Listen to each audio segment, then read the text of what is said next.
Olá, ouvintes aí da Raízes. Vim aqui para contar um pedaço aí da história da minha vida aqui na cidade e que a cidade sempre significou muito para mim desde muito pequeno, né? Nasci em São Paulo, mas fui criado aqui até os 8 anos e depois dos 8 em diante, a família mudou para São Paulo para a gente estudar, eu e minha irmã estudarmos, e isso também foi um marco na nossa vida, né? Mas a história toda da fazenda, de vir para cá e ficar na fazenda, todas as férias eu vinha para cá, muitas vezes eles viajavam, minha irmã e meus pais viajavam para outros lugares, eu preferia sempre ficar na fazenda. Fui criado na colônia da fazenda, na verdade. E depois, quando fiquei adulto e comecei a trabalhar com cavalo e tenho esse projeto Doma aí já há muitos anos, estou nesse negócio do cavalo mais de 50 anos já. E quando eu comecei, né, eu fiz um poema a respeito dessa história que eu quero ler aqui, porque eu acho que ele dá muito a ideia de como é que eu enxergo essas coisas todas. Então,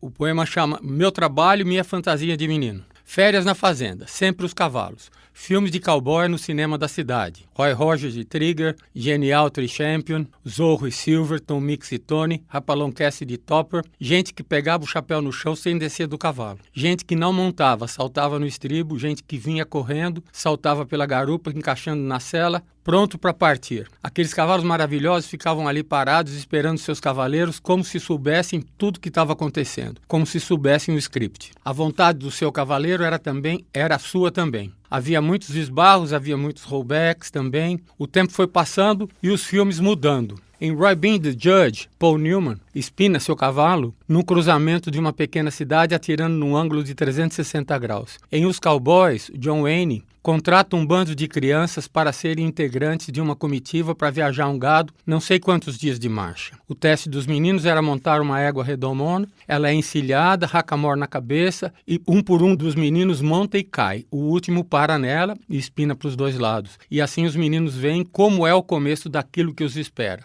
Uma pergunta martelava na minha cabeça: por que será que cavalo de cowboy é tão legal? De repente, toda essa fantasia se torna realidade. Eis que me encontro um dia trabalhando com um cowboy de verdade. Consegui então perceber e responder o porquê do cavalo ser tão parceiro. É porque ele é a ferramenta primordial. Sem ele não existe trabalho. Consequentemente, não existe vida. O cavalo é a mágica de estar vivo. Então, o meu interesse pelos cavalos, o meu interesse por essa história toda, né, tem essa poesia, né, tem essa coisa toda. E isso que eu acho que foi muito importante, principalmente a minha infância na fazenda, que foi sempre trabalhando com isso, né? Trabalhando, brincando com isso, né? Um dia, meu filho Tiago, eu postei não sei o que no Facebook e ele fez um comentário: esse é o meu pai que me ensinou a brincar trabalhando e me ensinou a trabalhar brincando. E isso, para mim, já é uma coisa que, assim, posso morrer, né? Porque está feito o serviço. O meu serviço de pai, né? Então, essa história da cidade, né, foi sempre muito importante, porque a gente estava aqui nas férias, por exemplo, depois que eu mudei para São Paulo, as férias, meus primos todos vinham para cá, a gente ficava numa baita turma, porque, na verdade, na Cristina Pacheco, que é minha prima, quer dizer, o pai dela é primo irmão da minha mãe. E o pai dela foi casado com a tia Ondina Clemêncio, né, que era irmã de uma tia minha, que era uma outra, que era casada com o irmão do meu pai. Então era uma família grande.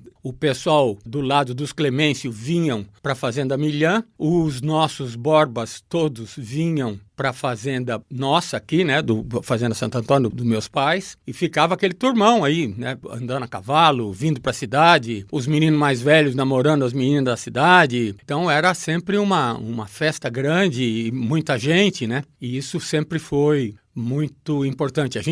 Muitas vezes a gente vinha ao cinema, vinha a cavalo, deixava os cavalos ali um pouquinho antes da ponte da entrada da cidade. Então tinha toda uma história muito, muito forte, né? A cidade sempre teve uma presença muito forte na família inteira. Viemos muitas vezes naquela época também, a gente vinha no desfile a cavalo na cidade, fazia parte, vinha aquele turmão participar disso. Foi uma coisa muito, muito importante para a minha formação. Meu nome é Eduardo Borba, né? Ou conhecido aqui na cidade como Zé Eduardo Borba. Queria aí parabenizar a cidade pelos seus 193 anos, né? Agradeço aí a oportunidade de estar partilhando aqui a minha história com vocês, que a gente tenha mais anos aí para frente.